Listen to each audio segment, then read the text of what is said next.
আজকে তো তিশা সীমা একদম পার করে ফেলেছে। বড় ভাইয়ের বউ, হ্যাঁ শাহিনের বউ চাপাসুটকির মৃত্যু কামনা পর্যন্ত করে ফেলেছে। মানুষ কতটা নিচে নামলে এরকম করতে পারে। আর তানজিলা এমন একটা ভাব ধরছে যে নানির বাড়ি এসে সে এই প্রথম গ্রামে পা রেখেছে। শিকড় ভুলে গিয়ে যারা অভিনয় করে যে এই শিকড়ে তারা প্রথম এসেছে, তারা আসলে নিজেকে জোকার বানাচ্ছে। যে গ্রামে সে বড় হয়েছে আজকে সেখানে এসে সে নিজেকে এলিয়েন প্রমাণ চেষ্টা করছে। অন্যদিকে চুরির টাকা দিয়ে দান খয়রাত করলে যেমন চুরির টাকা হালাল হয় না, ঠিক তেমনি নোংরামি করে উপার্জিত অর্থ দিয়ে বাবা মাকে তাদের ঘর বাড়ি দালান কোঠা করে দিলেও সেটা হালাল হয়ে যায় না। তো এই সব কিছু নিয়ে আজকে থাকবে আলোচনা। আসসালামু আলাইকুম প্রিয় আপু ও ভাইয়েরা, আশা করি আপনারা সবাই অনেক ভালো আছেন। অবশ্যই লাইক দিয়ে ভিডিওটা দেখা শুরু করবেন এবং শেষ পর্যন্ত আমার পাশে থাকবেন। তো চলেন শুরু করি। তো 20 দিনের উপরে মিম তার মায়ের উপরে পড়েছিল, মানে মায়ের বাড়িতে পড়েছিল। তার মাকে দিয়ে যেই হাড় ভাঙা খাটুনি সে খাটিয়েছে, একজন শ্রমিকের মজুরি হিসাবেও যদি ও এই ফ্রিজটা কিনে দিত, দাম কিন্তু উঠে আসতো না। সারাদিন কোহিনুর বেগম রান্নাঘরে আগুনের সামনে দাঁড়িয়ে ঘাম ঝরিয়ে মিমকে 3 বেলার খাবার জোগান দিয়েছে। শুধু তা না, রান্নাবান্না করে উঠে এসে মিমের বাচ্চাকেও কিন্তু সামাল দিতে হয়েছে। আর সেই মায়ের শরীরের ব্যথার চেয়ে একটা প্লাস্টিক আর লোহার তৈরি বাক্সের ফ্রিজের দাম কখনোই বেশি হতে পারে না। তো তিশা বলছে যে মিমের নাকি মনটা অনেক বড়, তাই তার মাকে ফ্রিজটা কিনে দিয়েছে। মিমের যদি বড় মন হতো তাহলে মা যে দিনের পর দিন এত কঠোর পরিশ্রম করেছে, তখন মিমের এই বড় মনটা কোথায় ছিল বলেন তো। এবার আসি যে আমি তখনই বুঝতাম যে মিমের বড় মন যদি মিম এই 20টা দিনে মায়ের সাথে মায়ের সমস্ত কাজে ভাগ বসাতো, মায়ের রান্না বান্না হতে শুরু করে সব কিছুতে হেল্প করতো, বাচ্চাগুলিকে এইভাবে মায়ের ঘাড়ের মধ্যে দিয়ে রাখতো না, এবং তারপর যদি মাকে ফ্রিজটা কিনে দিত, তাহলে বুঝতাম যে না, মিমের মনটা খুব ভালো। কিন্তু মিম ঘরে বসে আয়েশ করেছে আর বৃদ্ধা মা কামলা খাটছে। এটা দেখেও যার মন গলে নাই, এটা দেখেও যে আনন্দে ঘুরে বেরিয়েছে মাকে এত কষ্ট করিয়ে, তার বোন বড় হয় কি করে বলেন তো। কমেন্ট বক্সে প্রতিদিন ওকে হাজার হাজার মানুষ আঙ্গুল তুলেছে যে মাকে কেন এত খাটাচ্ছে, যার কারণে মিম ভাবলো যাক 20টা দিন তো থাকলাম, ও কিন্তু আরও আসবে। ও দেখেন, ও কিন্তু বলেছিল ও চলে যাবে মেয়েকে ডাক্তার দেখাতে, দেখিয়ে ও বাড়ি চলে যাবে। ও কিন্তু মেয়েকে ডাক্তার দেখানো দেখিয়েও আসছে, কিন্তু নিজের সংসারে ফেরত যায়নি। ও এভাবে করেই বাবার বাড়িতে পড়ে থাকবে এবং সেখানে কিন্তু একটা ফ্রিজের ওর দরকার হবে। সব কিছু নিজের প্রয়োজনে কিনেছে, মার প্রয়োজনে কিনে নেয়। শুধু যে দর্শকদের কথা শুনেই ফ্রিজটা কিনেছে তা কিন্তু না। মনে আছে তিশা মিমরা যে হারে জাটকা কিনে, ইলিশ কিনে, সেই ইলিশগুলো কোথায় রাখে? খুকি আলাদা হয়ে যাওয়ার পর শাহিনের ফ্রিজ, খুকির ফ্রিজ দুইটাতেই জায়গা নেই। ওরা কিন্তু ভালো করে দেখে আসছে। তো এখন তো ওদের নিজেদের এই যে মাছগুলো রাখার জন্য তো একটা ফ্রিজ দরকার, তাই এই ফ্রিজটা কেনা। এই ফ্রিজটা মাকে ভালোবেসে কিনে দেয় নাই। মাকে যদি ভালোবেসে কিনে দিত, আরও অনেক আগে কিনে দিত, যখন খুকি ওই বাসায় ছিল, যখনও ভাগ হয় নাই। আর তিশা কেন এই মিমের সাথে যুক্ত হলো যে শেয়ারে দিব, আমরা 3 বোন শেয়ারে দিব? সেখানে শুনলাম সাবিনা বোধহয় টাকা দেয় নাই, তো মিম আর তিশা মেনলি হচ্ছে শেয়ার করে টাকা দিয়েছে। এখন তিশা কেন দিয়েছে দেখেন, তিশা যখন দেখলো যে ওর যে দুধ চুরি, ওর দুধকাণ্ড আর মাংসকাণ্ড যখন ক্যামেরায় ধরা পড়ে গেছে, দর্শকদের কাছে যখন ও পুরো ভিলেন, তখন তো ওকে কোনো না কোনোভাবে সেখান থেকে দর্শকদেরকে সরাতে হবে, তাই না? বাড়ির পিছনে কত টাকা খরচ হচ্ছে সেই ফিরিস্তি নিয়ে কিন্তু আজকের ভিডিও দিতে বলছে তার ভাই বলেছে তাকে এই কথাগুলো বলতে। কোন ভাই বলেছে? কোন ভাই? তার তো বড় ভাইয়ের সাথে তার কোনো ভালো রিলেশন নাই, খুকির জামাই বলবে এই কথা? এবার আসি এই যে তিশা জানে যে চারদিকে ওর বাড়ির চারদিকে সিসিটিভি ক্যামেরা আছে, মানে আমি বলতে চাচ্ছি ওর বাড়ির প্রতিটা মানুষ ইউটিউবার। তা প্রতিটা মানুষ ইউটিউবার মানে প্রতিটা মানুষ ক্যামেরা নিয়ে কিন্তু ঘুরছে, কার ক্যামেরায় কী ধরা পড়ে যায় এটা কি ও জানতো না? কিন্তু ওই যে ওর স্বভাব, মানে স্বভাব তো পাল্টানো যায় না, তো সেই স্বভাব থেকেই ও চুরিটা করে ফেলছে এবং বুঝতে পারে নাই যে কারো ক্যামেরায় ওর এই চুরি ধরা পড়ে যাবে। তো যার কারণে তিশা এই মিমের সাথে শেয়ার মিলে দর্শকদের চোখে ধুলো দিচ্ছে, সাথে মাছ রাখার জায়গা দরকার। আর সেটা কিন্তু তিশা আজকে মুখ ফসকে বলে দিয়েছে যে ও চিংড়ি মাছ কিনেছে যেটা রাখার জায়গাও পাচ্ছে না, বুঝতে পারছেন? তো আরও মাছ কিনবে, তার মধ্যে তো খুকির কাছ থেকেও নিশ্চয়ই কিছু কিনবে। হ্যাঁ, বাপের বাড়িতে এসে মায়ের হাড় মাস জ্বালিয়ে মাছ রাখার জায়গা না পেয়ে ফিস কিনে এখন সেটাকে উপহার বলে চালিয়ে দিচ্ছে। এর থেকে বড় ভণ্ড পরিবার আর হতে পারে না। তিশা আসছে ক্রেডিট নিতে যে যেই টাকা, মানে এই যে তার মায়ের যে রুম করে দিচ্ছে সেগুলো হঠাৎ করে দেখানোর কি আছে? ও তো এর আগেও আসছে ওর মার রুমে, কিন্তু হঠাৎ করে আজকে কেন দেখাচ্ছে? ওই যে বললাম চুরি করছে, যে লোকজন কথা বলছে সেই জন্যে।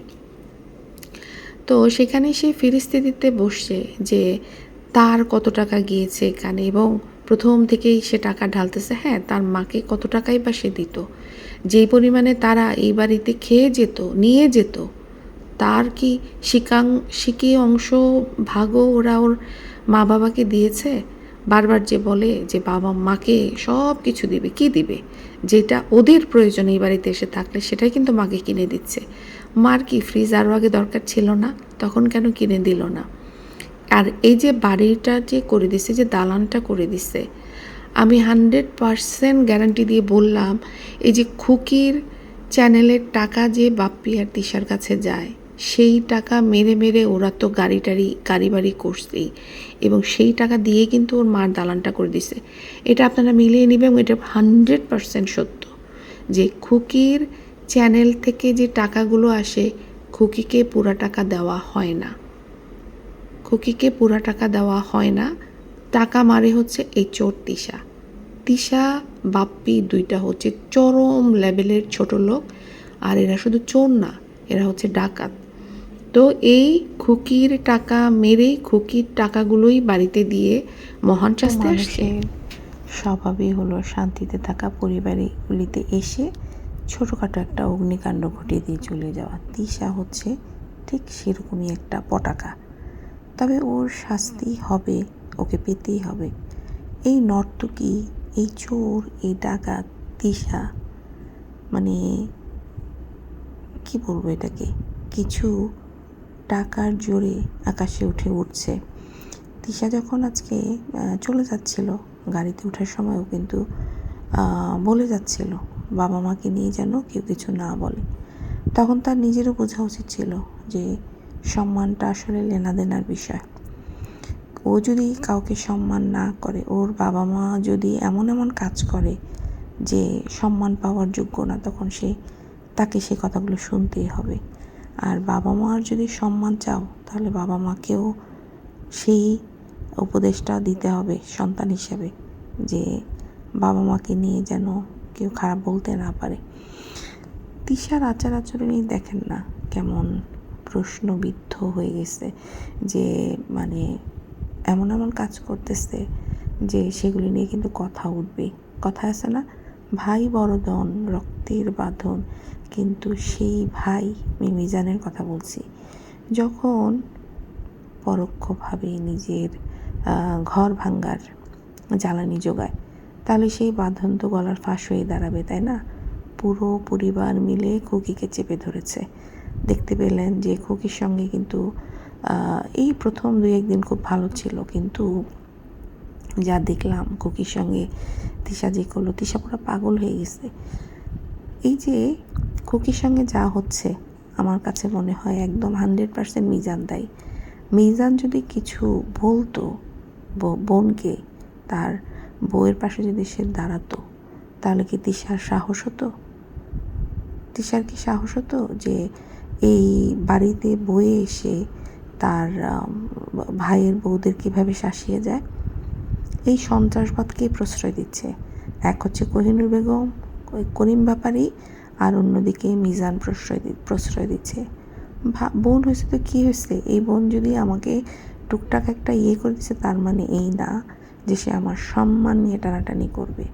যেই মহিলা নিজের শাশুড়িকে সম্মান দিতে পারে নাই, শাশুড়িকে একবেলা রান্না করে খাওয়াইতে পারে নাই, সে এসে তার ভাইদের কাছে এত কিছু কেন দাবি করে? ঈশা যদি মনে করে যে ও একটা চ্যানেল খুলে দিয়েছে খুকির, যার কারণে ও খুকির আর মিজানের মাথা কিনে নিয়েছে, তাহলে তো নিশিও ওকে চ্যানেল খুলে দিয়েছে।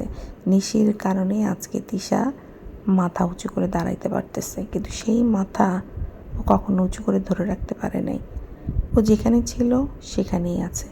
শিক্ষা একটা বড় জিনিস। দেখেন, নিশি কিন্তু এরকম করে নাই যে এই যে অধিকার ফলানো, যে ওর ভাবিকেও চ্যানেল খুলে দিচ্ছে, ওর ভাইকে চ্যানেল খুলে দেওয়াতে কিন্তু ওর ভাই ভাবি ভালো অবস্থানে আছে, সচ্ছল আছে, এটা কিন্তু স্বীকার করতে হবে। না হয় এই বাটপার বা পদা আর বটপার তিশা কোন রাস্তায় কী কী করে বেড়াইতো কে জানে, চুরি ডাকাতি কোন রাজানি বহুত কিছুই করতো এরা। এই তিশাকে দেখেন ভেতরে ভেতরে জ্বলে পুড়ে সারকার হয়ে যাচ্ছে, সেটা বোঝা কিন্তু খুব কঠিন না। আগে খুকি এদেরকে রান্না করে খাওয়াতো, সবাই নিশ্চিন্তে বাড়িতে এসে থাকতো, তখন কিন্তু কোনো সমস্যা ছিল না। খুকি এখন নিজের বাচ্চাগুলিকে মানুষ করার চেষ্টা করছে, নিজের পায়ে দাঁড়াতে চাইছে, এইটাই এখন ওদের সমস্যা হয়ে গেছে। কারণ খুকি যেহেতু উপরে উঠতে চাচ্ছে, সেক্ষেত্রে এই যে এরা যে বাপের বাড়িতে এসে পড়ে থাকতো ফ্রিতে খাওয়ার জন্য, ফ্রি বাবুর্চি ছিল খুকি, সেটাতে এখন ওদের সমস্যা হচ্ছে। এখন ওদের মাকে হাড় ভাঙা খাটুনি খাটতে হচ্ছে। যারা নিজের শ্বশুরবাড়িতে একদিনও থাকে না, তারা যদি আশা করে তার ভাই ভাবি তার মাকে বাবাকে দেখাশোনা করবে, তাহলে তো ভুল। তাদেরকে তো সে শিক্ষা, তাদেরকেও তো সেরকম করতে হবে, তারপরে তারা আশা করতে পারে যে এই যে দেখো আমরা আমাদের শ্বশুরবাড়ির লোকজনের জন্য কত কিছু করতেছি। ওর দুই ভাবি সারাক্ষণই দেখে যে ননদরা বাপের বাড়িতেই পড়ে থাকে, সেখানে ওদের ভাবিদের কি করে মন আসবে এদের জন্য করার জন্য, বলেন তো।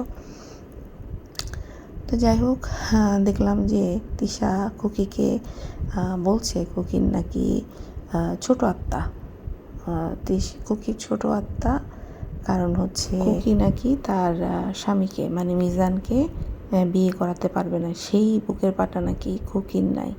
তাহলে তিশার যদি এত আত্মা এত বিশাল হয়, তাহলে তিশা শুরু করুক না, নিজের স্বামী বদাকে এরকম গন্ডাখানেক বিয়ে করে দেখাক যে ওর হৃদয়টা বিশাল বড়। ওর স্বামীকে ও বিয়ের জন্য ছেড়ে দিয়েছে, হ্যাঁ ওর স্বামীকেও নোংরামি করার জন্য ছেড়ে দিয়েছিল তার বোনদের সাথে, কিন্তু বিয়েটা করাচ্ছে না কেন? মানে ভাবিদেরকে বলতে পারে এসে, কিন্তু নিজে সেটা করে দেখাতে পারতেছে না। কথা আছে না যে শিকড় পচা হলে গাছ কোনো দিন সোজা হয়ে দাঁড়ায় না। এই কোহিনূর বেগম যদি ভালো হতো, মেয়েদের এইসব শয়তানিতে যদি প্রশ্রয় না দিত, তাহলে তিশার মতো একটা অশিক্ষিত মহিলার এত দুঃসাহস হতো না যে বাড়ি বয়ে এসে ভাইয়ের বউদেরকে এভাবে শাসাচ্ছে। খুকির ইউটিউবের টাকা দিয়েই কিন্তু এই তিশার গাড়ি বলেন, বাড়ি বলেন, এত আরামায়েশ বলেন, বিলাসিতা বলেন, কত বছর ধরে টাকাগুলো তারা পাচ্ছে, খুকির টাকাগুলো অনেক বছর। এবং এই মায়ের দালান কোঠাও এই টাকাতেই হচ্ছে, আমি বললাম না এই টাকাতেই হচ্ছে। তো যাই হোক, তারপরে আবার তিশা বলছে বড় বড় গলায় যে অনেক মেয়েরা নাকি আছে বাবার বাড়ি আসার আগে নাকি বাবা মাকে বলে ভাড়ার টাকা দিতে, ভাড়ার টাকা দিলে তারপরে ওরা বাবা মাকে দেখতে আসবে। হয়তোবা সেই মেয়েগুলোর নিজের কাছে টাকা নাই, স্বামী তাদেরকে টাকা দেয় না, এদের মতো তো নোংরামি করে কেউ টাকা ইনকাম করে না। ভদ্র মেয়েরা সবসময় এরকমভাবেই থাকে। অথচ এই কথাটা যে সে বললো, অথচ দেখেন তারা 3 বোন যখন আসে বাবার বাড়িতে, তখন তারা কি করে, এসে মাছ কোথায়, দেশি মুরগি কোথায়, ছাগল জবাই করো, হ্যানা করো ত্যানা করো, মাকে দিয়ে এইটা রান্না করো সেইটা রান্না করো, আর তারা পায়ের উপরে পা তুলে হা হা হি হি গোগ্রাসে খাবার গেলে। তাহলে তারা কি মহান কাজ করতেছে? তারাও তো একই কাজ করতেছে। অন্য মেয়েরা হয়তো বলে 500 টাকা পাঠাও, আমরা তোমাদের দেখতে আসবো, আর তারা বাড়িতে বয়ে এসে বৃদ্ধা মাকে যেভাবে করে খাটাচ্ছে, তারপরে আবার এখান থেকে নিয়ে যাচ্ছে। খুকির হাঁস মুরগিও তো নিয়ে যায় সাথে করে। মানে এখন ওদের সুবিধাগুলো পাচ্ছে না, তো এই জন্য জ্বলে পুড়ে সারকার হয়ে যাচ্ছে এই তিশা এভাবেই সারকার হয়ে যাবে। তিশা এরকম হিংসা করতে করতেই দেখবেন ফুস একদিন ধ্বংস হয়ে গেছে। এবার আসি তানজিলা এবারে মিস করব বলে অনেক কান্নাকাটি করছে। কারণটা কি বলেন তো? এর আগের বারও যখন এসেছিল তখন কিন্তু ও খুব একটা সবার সাথে মিশতে পারে নাই, বা না চলে যাব খালাদেরকে খুব একটা পাত্তা দিচ্ছিল না। কিন্তু এবার দেখেন বাবার বাড়িতে এসে যে ভাব নিত, কারণ তখন আসলে শ্বশুরবাড়ির সাথে ওর সম্পর্কটা একটু ভালো ছিল, ওখানে কদর ছিল, কিন্তু সেখানে এখন সম্পর্কটা তিতকুটে হয়ে গেছে। তানজিলার অবস্থা এখন না ঘাড়কা না ঘাটকা, না শ্বশুরবাড়িতে ওর কদর আছে না বাবার বাড়িতে ওর কদর আছে। ওর আসলে মানে বুঝতে হবে যে ওর সমস্যা ওর মধ্যে আছে, কারণ তানজিলা কিন্তু প্রচণ্ড বেয়াদব টাইপের একটা মেয়ে। শ্বশুর বাড়িতে গেলেও যেমন ও বেয়াদবি করে, বাবার বাড়িতেও কিন্তু বেয়াদবি করে, কিন্তু তিশা কিন্তু সেটা পাত্তা দেয় না। মেয়ের বেয়াদবি একদমই তিশা পাত্তা দেয় না। দেখেন এই যে অনুষ্ঠানটা গেল, একদিনের জন্য আপনারা দেখেছেন তিশাকে যে বাচ্চাটাকে কোলে নিয়ে আদর করতে, অন্য সময় কিন্তু দৌড়ায় যায় নাতিকে দেখতে, অথচ যখন বাড়িতে ছিল তখন কিন্তু তার ফুরসতই তো নাই। কখন তার ভাইদের সংসারে আগুন লাগাবে, কখন দুই ভাইয়ের বউকে একটু খোঁচা মারবে, কখন অন্য পরপুরুষের গায়ে ঢলাঢলি করবে, এই সবে সে ব্যস্ত থাকে। পারিবারিক শিক্ষা তো তার নাই, কারণ তার মা তাদেরকে সেই শিক্ষা দেয় নাই। আজকে কোহিনূর বেগমের কারণে কিন্তু তার এই 3 মেয়ে ছন্ন ছাড়া বাপের বাড়িতে এসে বসে থাকে। এই ফ্রিজ কিনে দিচ্ছে নিজেদের প্রয়োজনে, কারণ এরা এই বাড়িতে এসে এত থাকে, এখন ওদের প্রয়োজনীয় সব জিনিস এই বাড়িতে ওদেরকে কিনে রাখতে হবে। একটা জিনিস দেখেন, যাদের ঘরে বড়রা ছোটদের শাসন করে না আর এই করে না, তখন কি হয় জানেন তো, এরা নোংরামি নিয়ে মেতে থাকে। সেই ঘরের ছেলেমেয়েরা কিন্তু এই তানজিলার মতোই বেয়াদব হয়। আর এই সাকিবের মতো পুরুষগুলি সমস্ত কিছুতে হা করে। ইদানিং আমার এই সাকিবকে খুব অসহ্য লাগে। একটা পুরুষ মানুষ, একটা ছেলে মানুষ কী করে এত ব্যক্তিত্বহীন হয়, যার মধ্যে কোনো রকম কোনো রিয়াকশান নাই। তাকে যদি বলে দাঁড়াও সে দাঁড়ায়, তাকে যদি বলে বসো সে বসে। কী করে সম্ভব? যার একটা মানুষের মধ্যে যদি তার নিজস্বতা বলতে কিছু না থাকে, শুধু বইয়ের টাকায় খায় বলে তার নিজস্বতা থাকবে না, ব্যক্তিত্ব থাকবে না। এই না ডিগ্রি পাস করছে, তার মানে এর ডিগ্রিও বদার মতোই ডিগ্রি। তো তানজিলার মতো মেয়েকে যেই ছেলে বিয়ে করছে, তো বুঝতে হবে যে তার কোয়ালিটি এটা কীরকম। আর এই সাকিবকে আমার এখন মনে হয় যে বাবুর থেকেও বেশি ব্যক্তিত্বহীন। সত্যি কথা, বাবু অ্যাটলিস্ট মাঝে মাঝে নিজের ওপিনিয়ন কিন্তু শেয়ার করার চেষ্টা করে, কিন্তু সাকিব টোটালি একেবারে ব্যক্তিত্বহীন। ওই তানজিলা যা বলে হাতে হা নাতে না মিলায় চলাফেরা করে, ও একেবারেই শেষ। তো যাই হোক, আজকে বেশি বড় করবো না, সবাই ভালো থাকবেন, আল্লাহ হাফেজ।